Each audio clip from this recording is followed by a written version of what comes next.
nous ouvrons notre boîte à outils spéciale nutrition.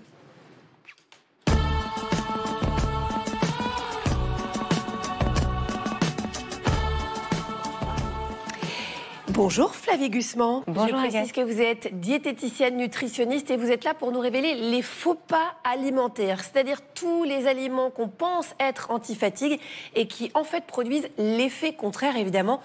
Premier faux pas anti-fatigue. Alors, donc sous cette première cloche, on va trouver toutes les boissons énergisantes. Dans le terme boisson énergisante, il y a quand même la notion d'énergie. Et en fait, on aurait tendance à avoir tout faux si on voulait en consommer en cas de fatigue. Tout simplement parce que ces boissons, tout ce qui est thé, café notamment, vont déshydrater. Et la déshydratation va entraîner de la fatigue. Comment une boisson déshydrate ? En fait, elle va accélérer le système cardiaque, elle va drainer davantage et on va avoir tendance du coup à drainer plus et donc à éliminer plus et donc à déshydrater. Il y a également un deuxième faux pas par rapport aussi à ces boissons énergisantes, c'est la spécificité du thé. Le thé va bloquer l'absorption du fer au niveau intestinal, donc une partie du fer qu'on va consommer ne va pas être captée, ce qui va favoriser l'anémie et ce qui va donc favoriser la fatigue. Donc par quoi on le remplace, Flavie ? Le thé, on va essayer de le remplacer par des infusions. Oui, c'est ça. Et là, ça, il n'y a pas de problème, les infusions. Non, les infusions, pour le coup, ça hydrate. Si on prend des infusions avec un goût neutre, comme de la camomille, des choses comme ça peut être très intéressant. Encore de la camomille. Ce genre de la... Oh, mais c'est génial, la camomille, ça fait faire dodo, c'est fantastique. Mais c'est parce que vous n'êtes pas une mémé comme moi. Moi, franchement, je suis la team infusion, moi. Il y a un autre effet délétère avec la consommation de ces boissons énergisantes, c'est que consommer en trop grosse quantité et consommer trop tard dans la journée, elles vont perturber l'endormissement, donc du coup, la carence de fatigue et l'accumulation de retard. Voilà, c'est ça. Après, c'est le cercle vicieux. Exactement. Alors, autre faux pas, outre les boissons énergisantes. Alors, pareil, on a souvent tendance à prendre des petits jus quand on est fatigué. Il y a le mythe du jus d'orange le matin est quand même très, très ancré. Et c'est souvent à tort. Tout simplement parce que quand on va presser un jus, on ne va plus garder que l'eau du fruit, un petit peu de sucre, quelques vitamines et minéraux, mais qui vont quand même très vite s'oxyder. C'est-à-dire que dans ces produits qui ont été préparés il y a quelques jours, il y a presque plus de vitamine C, plus de vitamines et de minéraux antioxydants. Donc l'effet en termes de vitamines est un petit peu faux. Et donc surtout, l'index glycémique de ces aliments va être très élevé parce qu'on a enlevé toutes les fibres de ces aliments-là. Ça veut dire que la capacité de ces aliments à augmenter votre taux de sucre dans le sang est très importante. Dès que votre taux de sucre dans le sang augmente, votre corps produit donc l'insuline, la fameuse hormone qui va prendre le sucre dans le sang et qui va le stocker, ce qui fait qu'on va très vite repasser en hypoglycémie.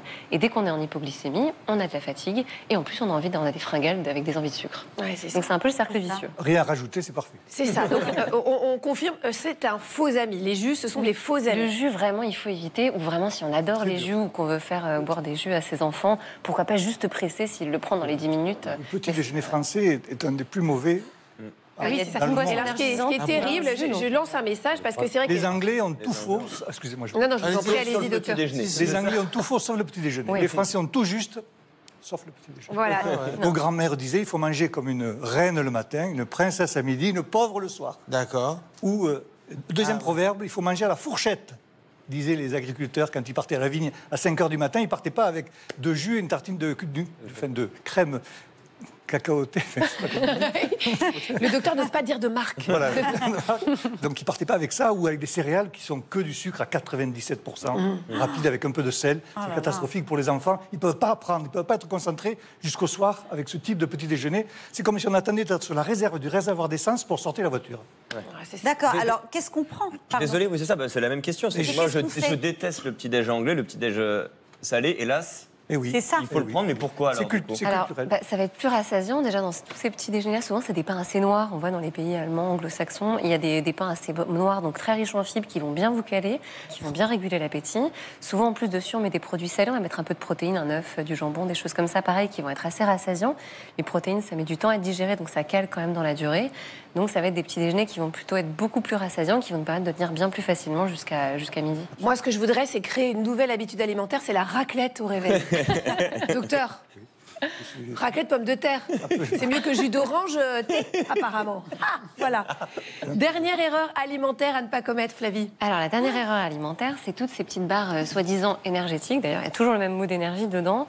Toutes ces barres chocolatées, barres énergétiques, barres aux céréales, qu'on va avoir tendance à prendre quand on a un petit coup de fatigue dans la journée. Quand cette fatigue, elle n'est pas liée à une hypoglycémie, mais souvent liée à une carence en sommeil, tout simplement, ou à une fatigue morale, La consommation de ces produits-là ne va pas du tout régler le problème parce que c'est pas une hypoglycémie qui entraîne la fatigue. À l'inverse, ça va redemander un effort digestif, donc redemander au corps d'utiliser de l'énergie, donc on risque d'être encore plus fatigué après. Et surtout, l'index glycémique de ces produits, de la même manière que celui des jus d'orange, va être beaucoup trop élevé. Donc on va certes avoir un petit coup d'énergie si c'est lié à une hypoglycémie, on va très vite repasser en hyperglycémie et on repart dans ce cercle vicieux. C'est ça. Mais alors si on a des envies de sucre, qu'est-ce qu'on fait? Alors, on va pouvoir penser à des produits comme le granola, par exemple. Qu'on apporte. Qu'on apporte, normalement. Et voilà le granola apporté par Lisa. La meilleure. Merci Lisa. En plus, là où c'est fantastique, c'est que c'est à moi qu'elle l'apporte. Très très plaisir. Alors le granola, qu'est-ce que ça a de différent? C'est assez intéressant parce que c'est peu transformé. En tout cas, celui-ci, il est peu transformé. C'est des céréales brutes, par exemple des flocons d'avoine, des choses comme ça, avec des petits morceaux de chocolat noir pour le côté gourmand, mais pareil, qui va rester peu transformé, surtout très faible en sucre, avec également des fruits oléagineux, donc tout ce qui est amandes, noix, pareil, en produits bruts. Le mélange de tout ça, ça donne quelque chose de très consistant, de très satisfaisant. C'est un petit goût sucré quand même. Très très bon. C'est assez gourmand et pour le coup, c'est un index glycémique assez bas.